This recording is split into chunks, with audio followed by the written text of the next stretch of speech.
Estar consciente de ser es abrirnos plenamente al aquí y al ahora.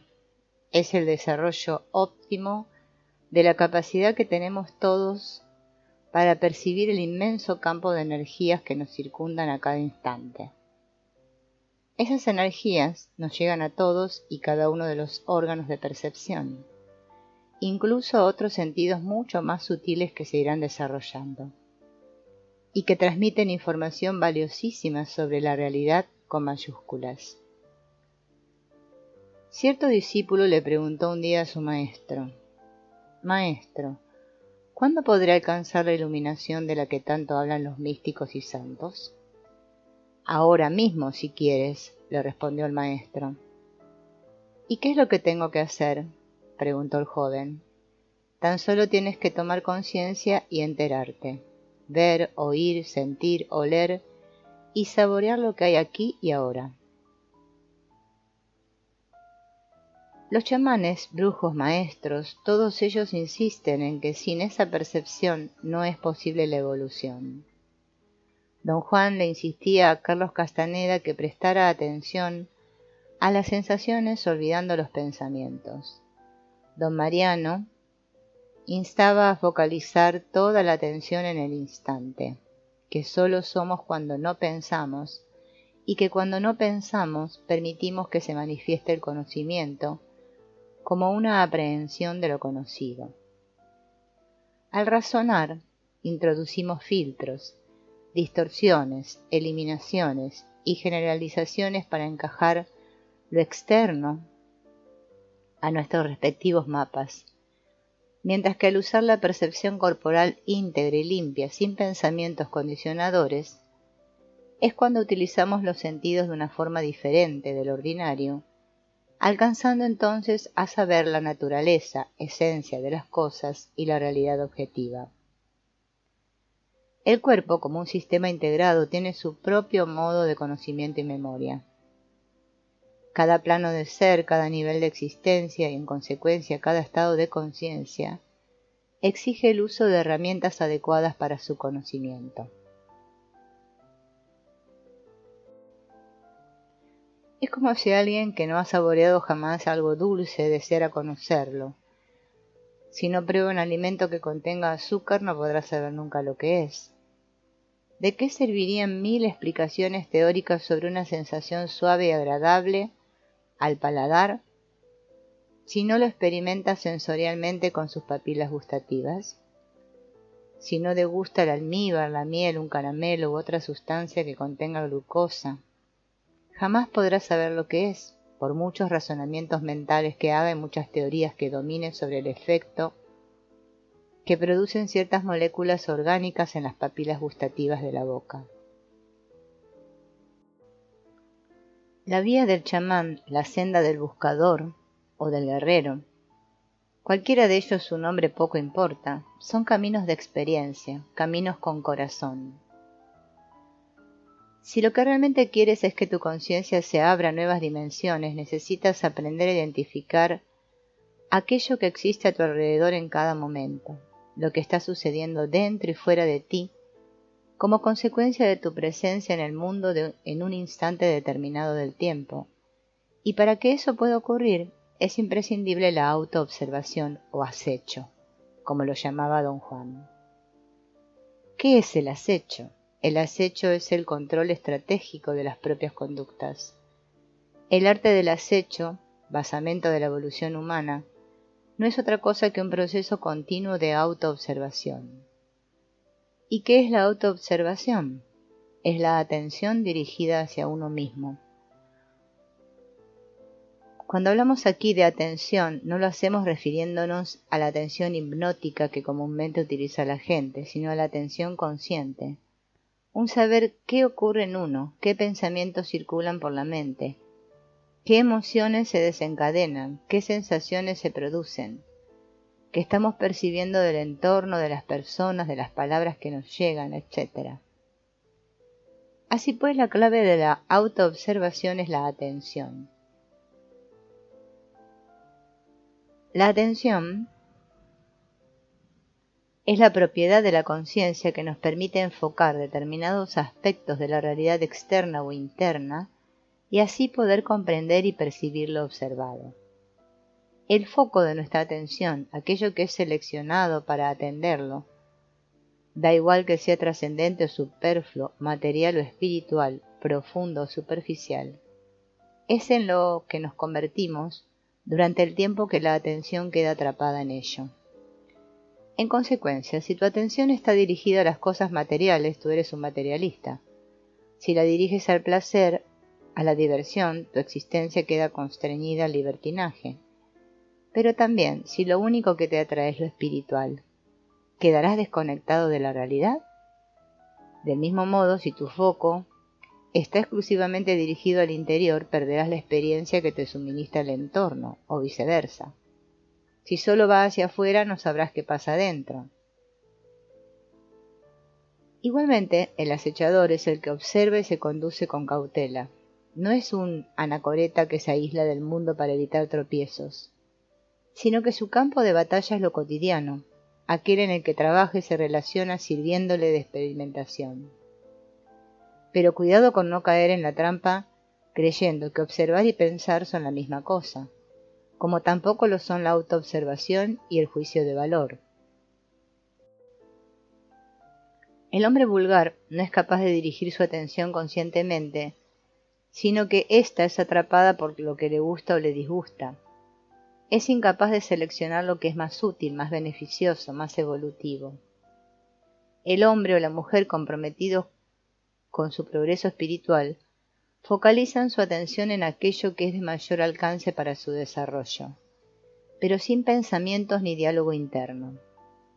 Podría decirse que el acecho o la autoobservación es el conocimiento preciso a través de la observación de lo que hacemos para alcanzar el control estratégico de nuestras conductas, actuando eficazmente atendiendo al lugar, al momento y a las personas que interactúan con nosotros. Y la vía para adquirir este arte no es otra que nuestra propia atención en el aquí y el ahora.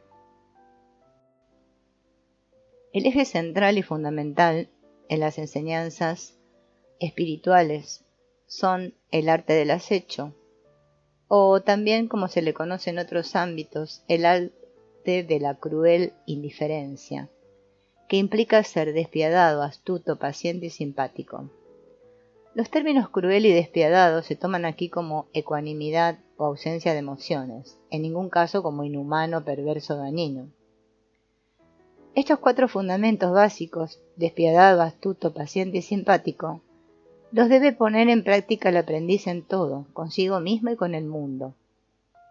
En el primer paso, el aprendiz debe acecharse a sí mismo, empezando por identificar actitudes menores en sus conductas, para después analizarlas y posteriormente eliminarlas, siempre desde la perspectiva que le da ser despiadado, astuto, paciente y simpático. Es como cuando se va de casa. Va cobrando uno detrás de los otros, pequeños trofeos, hasta que puede atrapar las piezas mayores de su propio comportamiento. Un explorador del mundo espiritual es un hombre con una voluntad inflexible y una disciplina impecable que acecha para templar su espíritu. No busca en los actos cotidianos más que un vehículo para llegar, después de un inmenso trabajo y mucho esfuerzo, a la libertad y a la conciencia acrecentada. No piensa en el beneficio propio que le pueden aportar sus actos cotidianos como sucede en el hombre común, que no mueve un dedo si no espera conseguir algún tipo de recompensa. El mundo del espíritu no se traduce en palabras, sino en actos vivenciales que experimentamos con todo el cuerpo. Este conocimiento ha estado siempre a disposición de cualquiera para ser sentido, para ser usado, pero de ninguna manera puede ser explicado más allá de la metáfora o del símbolo.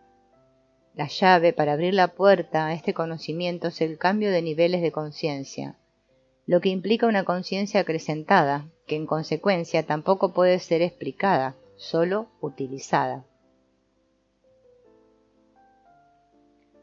La atención es una eficacísima energía psíquica capaz de transformar aquello sobre lo que la dirigimos, pero para ello es imprescindible aprender a domarla y dirigirla. Esta energía es tan poderosa que los gobernantes y demás estamentos de dominio se afanan para atrapar la atención de la gente y que así queden imposibilitados para usarla. Programas de TV, prensa, rosa, amarillo, multicolor, publicidad, fiestas, consumismo, son algunas de las argucias empleadas para mantener idiotizada a la plebe.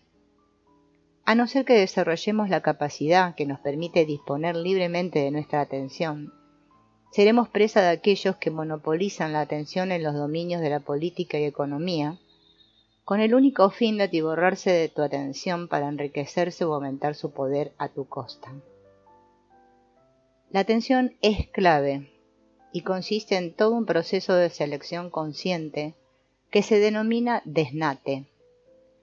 El desnate se asienta sobre la base de priorizar determinadas percepciones, descartando otras del infinito universo perceptual que nos envuelve, alcanzando consecuentemente un orden en el aparente caos perceptivo. El poder y encantamiento de la atención radica en la inédita visión de lo percibido, perfilando y descubriendo matices donde antes solo existía anarquía o trivialidad. Y no es que esta habilidad sea algo nuevo en el hombre, venimos al mundo dotados de esta destreza. La habilidad, y en especial la capacidad de focalizar la atención y mantener ésta sobre algo durante tiempo, no es sencillo, aunque sí asequible si nos esforzamos y comprometemos a ello. Son demasiados los impactos sensoriales inútiles a los que estamos sometidos que resulta ardua la tarea de mantener firme la mente, pero no obstante es posible dominar nuestra atención. Podemos comparar la mente del hombre a un pelotón de tontos, donde cada uno de ellos lucha por obtener la primacía en cada momento y dirigir la atención a su capricho, o mantenerla dispersa. De vez en cuando un tonto o pequeño grupo de tontos toma el mando y luego se marcha cediendo el control a otro tonto. Cada tonto se cree que él es el único y que su pensamiento es el más importante. Así es como ocurre. Por la mañana cuando nos despertamos, ahí está el tonto perezoso que ha tomado el mando diciendo que para qué tanta prisa, que el descanso es lo más importante, que la salud está en juego si no descansamos lo suficiente, que no merece dar la pena dar un salto de la cama. Más tarde, cuando nos hemos tomado un café, surge el tonto imagen, que acude con la idea de que lo que realmente importa es quedar bien, dar buena imagen, y que definitivamente la vida no es otra cosa que apariencia. Tal vez a media mañana aparezca en escena el tonto compasivo, y nos haga reflexionar sobre la necesidad de ayudar a otros, de ser buenos chicos, etc. A la tarde hará su aparición posiblemente el tonto divertido, que busca el placer, el deleite y el disfrute. Y así, un instante tras otro, la fragmentada mente va dando saltos de aquí para allá, manteniéndonos inestables, contradictorios, inseguros e ineficaces.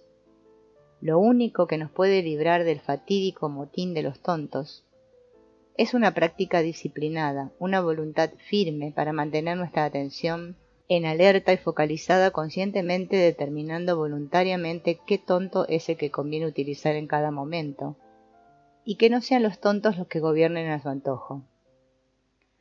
Has de esforzarte por ser tú, deliberado y conscientemente, quien seleccione qué parte de la mente quieres manejar en cada instante de la vida.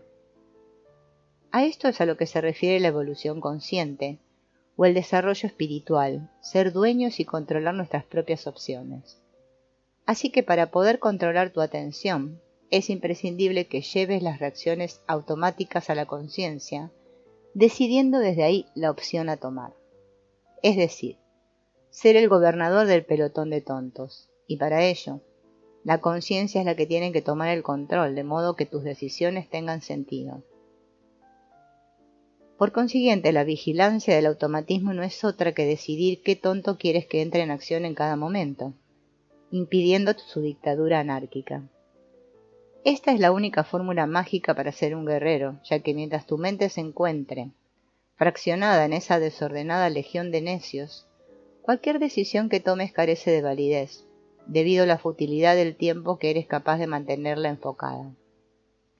Para que las decisiones sean constantes, has de conseguir que el pelotón tenga un capitán que los mande, y ese oficial has de ser tú, con tu conciencia del momento. Cuando tu atención está centrada en lo que haces o en lo que estás, la conciencia está en el aquí y ahora. Cuando no existe dispersión y cuando hay orden, se produce una expansión de la misma que te proyecta el conocimiento pleno del momento, a la optimización de la experiencia. No obra un camino realmente evolutivo, sino existe previamente un salto en el nivel de conciencia, un tipo de impulso sutil al que podríamos llamar salto cuántico, o cruzar la línea de los mundos. Esta dinámica cuántica es similar a la que se produce en el organismo humano cuando un elemento de la mente, pensamiento, que es energía transportada por las neuronas, pasa a convertirse en cuerpo, materia, que es la química orgánica.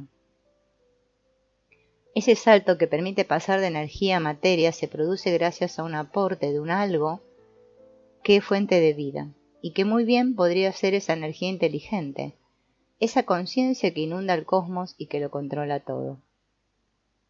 Algunos científicos, pocos por desgracia, consideran la existencia de cierto elemento de naturaleza no material que es el responsable de toda la creación. El científico David Bohm se expresa al respecto.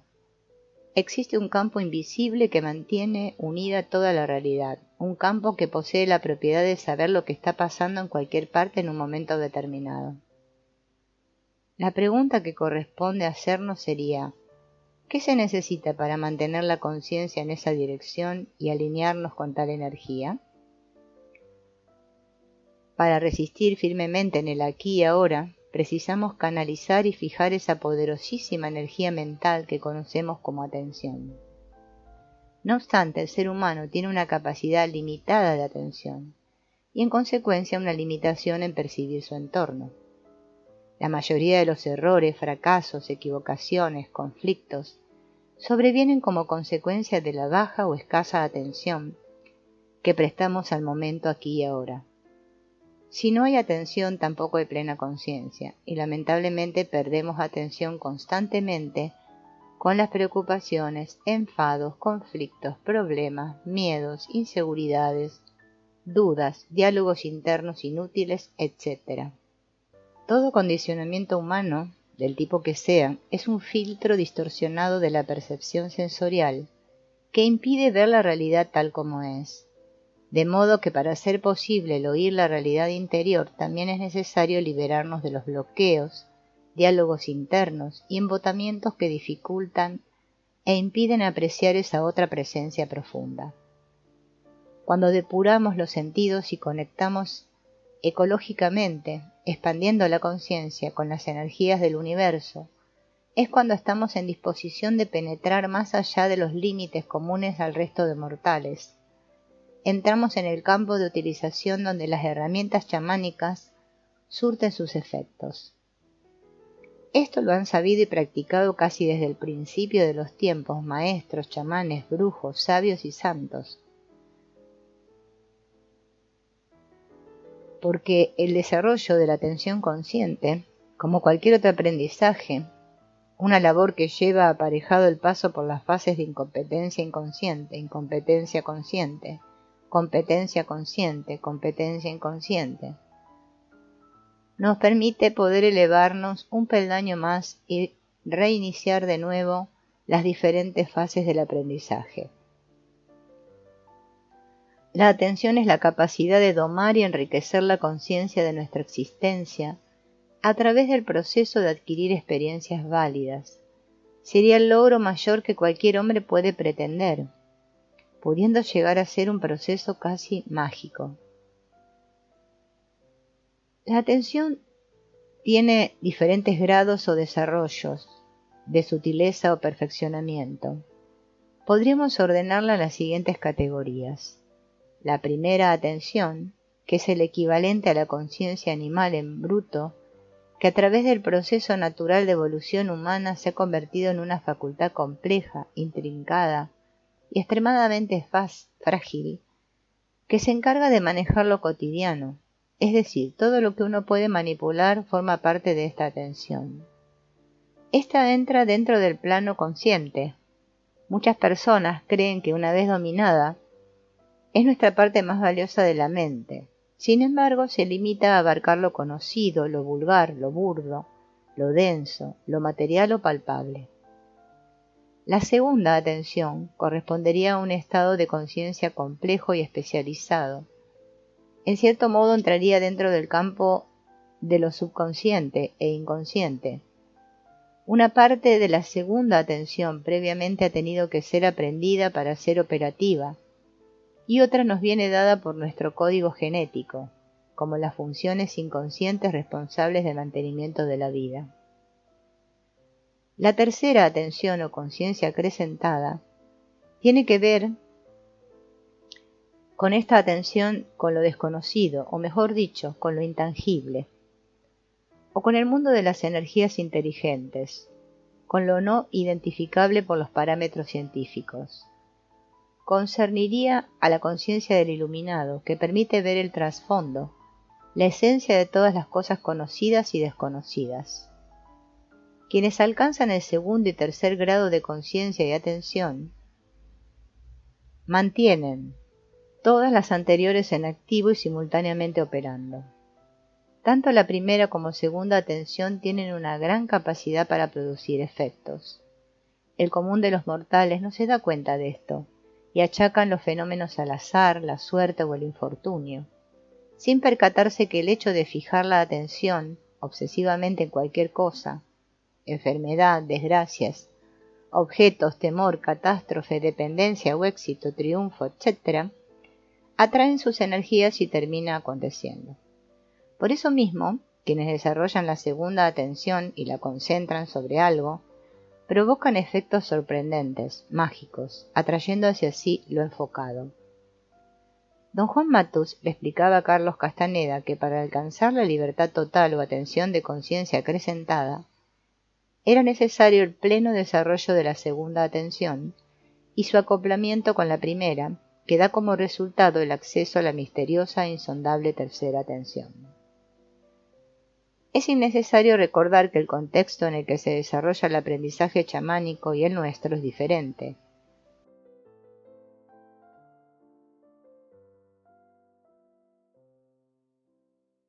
Veamos ahora un ejercicio de PNL recomendado para desarrollar una atención firme y libre, basado en un sistema de preguntas, cuyo objetivo es ir adquiriendo el hábito de ser consciente de cuanto ocurre, ha ocurrido o ocurrirá en ti durante cortos periodos de tiempo.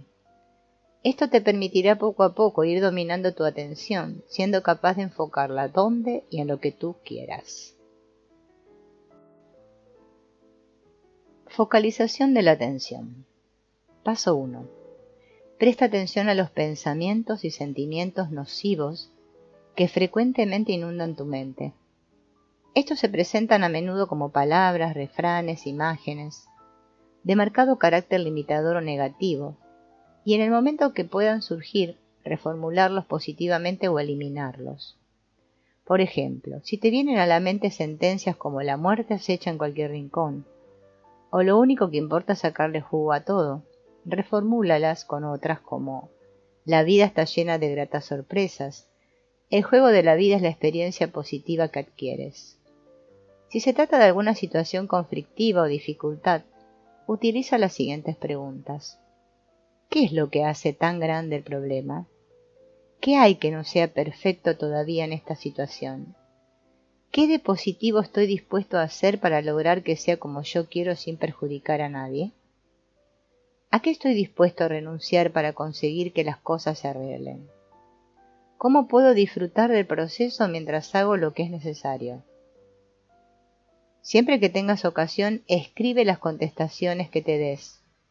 Y sobre todo, evita cualquier respuesta que contenga negaciones o limitaciones, sean del tipo que sea. Paso 2. Ahora, a partir del momento que decidas iniciar tu entrenamiento, harás lo siguiente cada mañana. Escogerás 3 o 4 de los siguientes grupos de preguntas y reflexionarás seriamente sobre ellos, escribiendo las respuestas en una libreta que destinarás exclusivamente a este trabajo. ¿Qué sentido tiene mi vida? ¿Qué tiene eso para que sea mi máxima aspiración hoy? ¿Estoy haciendo lo que corresponde para alcanzar el sentido de mi vida? ¿Cómo tengo que comportarme hoy para que dé un paso más hacia el sentido de mi vida? ¿Qué hay en mi vida por lo que me siento feliz? ¿Cómo hace eso que me sienta feliz? ¿Qué veo? ¿Qué me digo? ¿Qué experimento en mi interior? ¿Qué podría hacer para sentirme aún mejor? ¿Qué hace que me sienta ahora motivado? ¿Qué es específicamente lo que me motiva de eso? ¿Cómo hace que me sienta? ¿Qué podría hacer para estar aún más motivado? ¿De qué me siento orgulloso en mi vida? ¿Qué es específicamente de eso lo que me hace sentirme orgulloso? ¿Cómo lo siento? ¿Qué me hace sentirme agradecido en la vida? ¿A qué y a quién específicamente le estoy agradecido? ¿Cómo me siento al experimentar agradecimiento? ¿Con qué y con quién estoy comprometido ahora en la vida? ¿Qué es lo que me hace comprometerme? ¿Y cómo siento ese compromiso? Paso 3. Por la noche, haz un examen de conciencia sobre lo que escribiste por la mañana, comprobando si tu comportamiento ha sido el que correspondía. Y respóndete también a las siguientes preguntas. ¿Qué he dado hoy? ¿A quién? ¿De qué forma lo he hecho? ¿Qué he aprendido hoy? ¿Qué más podría haber aprendido? ¿Cómo ha contribuido el día de hoy a ser mejor persona y cómo puedo utilizarlo como inversión para el futuro? ¿Cuál ha sido hoy mi aporte para la humanidad? ¿Qué resultado de los obtenidos hoy puedo mejorar mañana? Cuando te enfrentes a cualquier situación conflictiva, enfoca tu atención sobre las posibles soluciones, no sobre el problema. A pesar de todo, si cedes terreno, si permites que circulen por tu interior pensamientos o sentimientos negativos, no te castigues ni te culpes. Incluso, si no puedes evitarlos, déjalos como están y vuelve sobre ellos más tarde. Pero sobre todo, persiste una y otra vez hasta vencerlos con astucia. Recuerda que el ego es muy persistente en evitar que tú consigas controlar la atención. El ego desea vagar libremente sin control para mantenerte esclavo de la ineficacia. Por ello se resistirá una y otra vez al cambio. A medida que incrementes el trabajo contigo, notarás cómo tu atención te permite ser más consciente de las impresiones que recibes tanto desde dentro como desde fuera, y cuanto más consciente seas, más vivo y energizado te sentirás. Eso es lo que llamamos estar presente. Un momento de presencia consciente es más enriquecedor que toda una vida vivida en trance como lo hace la mayoría de la humanidad.